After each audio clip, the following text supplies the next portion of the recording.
সম্মানিত শেখ, আলেম কারা এবং আমরা এলেম একমাত্র কাদের থেকে গ্রহণ করব। বর্তমানে দেখা যায় বেশিরভাগ মানুষ তথাকথিত ইঞ্জিনিয়ার, ব্যারিস্টার, ডাক্তার থেকে উসুল হাদিস, কিয়ামত, তাফসির শিক্ষা করে। এটা কি ঠিক? দয়া করে সৎ উপদেশ দান করবেন। প্রথমত, আলেম কাকে বলে এটা আগে জানা দরকার। আলেম ওই ব্যক্তিকে বলে যে ব্যক্তি আল্লাহকে ভয় করে। আল্লাহ বলেছে, ইন্নামা ইয়াখশাল্লাহ মিন ইবাদিল উলামা, ইন্নামা ইয়াখশাল্লাহ মিন ইবাদিল উলামা।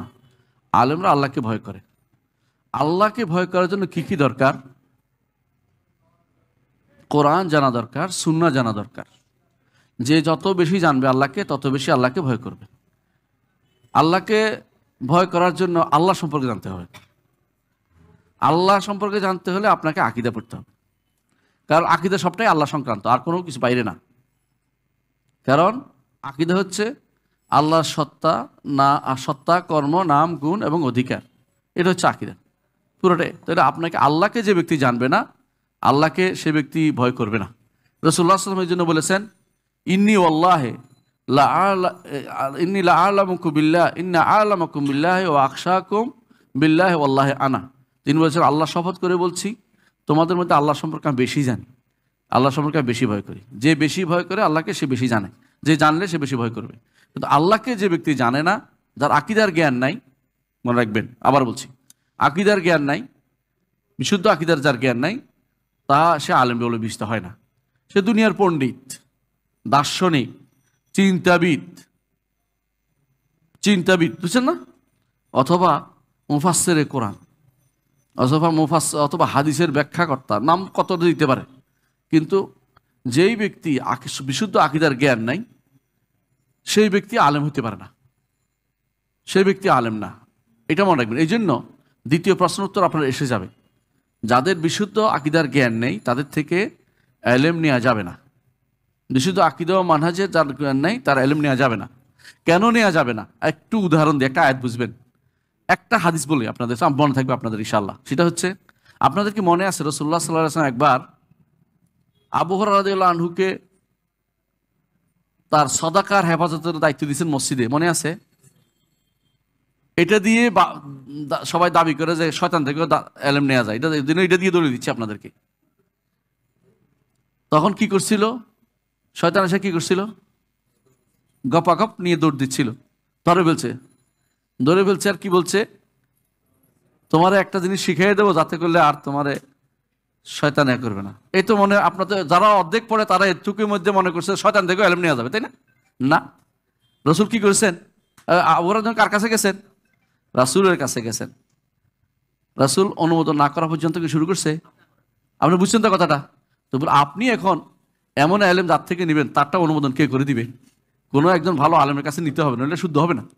তাহলে বোঝা গেল যে কোনো তার থেকে আলেম নেওয়া যাবে না, যত বড়টা পণ্ডিত হোক, যত বড় আলখাল্লা গায়ে দেখ, যদি আকীদা শুদ্ধ না হয়, তো তার থেকে কোনো আলেম নেওয়া যাবে না। মনে থাকবে। এইটা শেষ হয় না, এক কথা রয়েছে এটার ভিতরে। রাসূলুল্লাহ সাল্লাল্লাহু আলাইহি ওয়াসাল্লাম কি বলেছেন একটু দেখেন। সাদাকাকা ওয়া হুয়া কাযুব, তোমাকে সত্য বলেছে, তবে সে কিন্তু মিথ্যাবাদী। বুঝছেন তো? আপনি একটা জিনিস আপনি দিলেন, কারো একটা জিনিস একজনকে দিলেন, ভাই শেয়ার দিলেন অমুকের একটা কথাকে, এতে করে কি হলো? ওই ব্যক্তি মনে করবে যে এই লোক তো ভালো মানুষ, আমাকে দিছে, এইটা ওর সব বুঝি ভালো। রাসূল এই পথটা বন্ধ করে দিয়েছে। তোমাকে এটা সত্য বললো, কিন্তু মিথ্যাবাদী। আপনাকে যদি কারো সম্পর্কে কিছু বলতে হয়, ওই যে লোক সম্পর্কে কারো কিছু দিতে হয়, অবশ্যই বলতে হবে তার আকীদা নষ্ট আছে। এটা রাসূল সাল্লাল্লাহু আলাইহি ওয়াসাল্লাম আদর্শ। আপনি এখান থেকে দেন, শিক্ষা নেন। রাসূল বলেন নাই তোমাকে একটা ভালো কথা বলছে, চুপ থাকেন না। কি বলছেন? ও হুয়া কাযুব, সে মিথ্যাবাদী। দুনিয়ার কোনো আলেম নিতে হলে কোনো ব্যক্তি সম্পর্কে আপনাকে অবশ্যই যে বলবেন, ওই লোকে আপনাকে হয়তো ডাক্তারি বিদ্যা ভালো করেছে, ও কিন্তু আলেম দিলে নিতে পারবেন না, মিথ্যাবাদী। ওরা আলেম ঠিক নেই, বুঝলেন?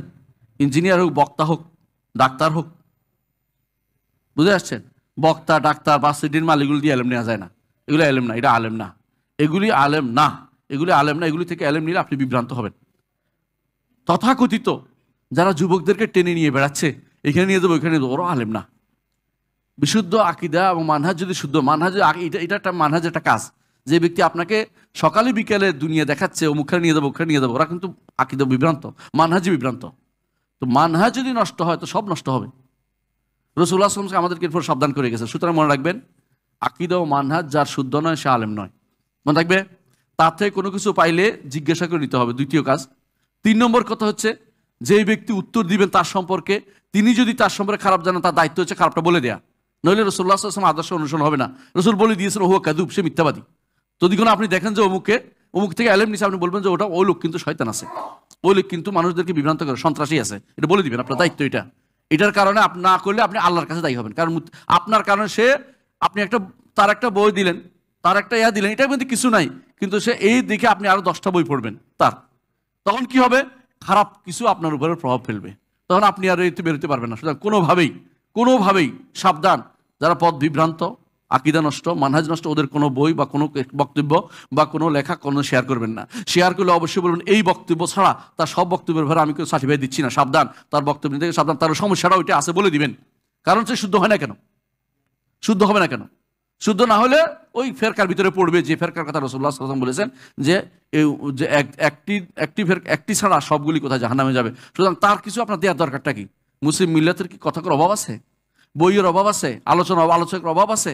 শেখ মোহাম্মদ বিন সালেহ আল উসাইমিনের বক্তব্য দিতে পারেন না? অনুবাদ হয়েছে না? বাংলায় খুঁজেন, islamhouse.com ভর্তি, এর বাইরে অনেক ভালো আলেমের কথা আছে, আপনি দিতে পারেন। যে বুঝে না সে দিবেন না, বলে আমি বুঝি না, আমি এটা করবো না। যে বুঝে না ডাক্তারি করে, সে কি করে, হুজুরের কাছে অমুক কাছে যান, অমুক ডাক্তারের কাছে ভালো হবে, আমার চেয়ে ভালো। তো কেন আপনি বুঝেন না, আপনি ডাক্তারি করেন কেন? ডাক্তারি করবেন না, যেটা বুঝেন না এটা কোনোদিন শেয়ার দিবেন না। আশা করি বুঝছেন।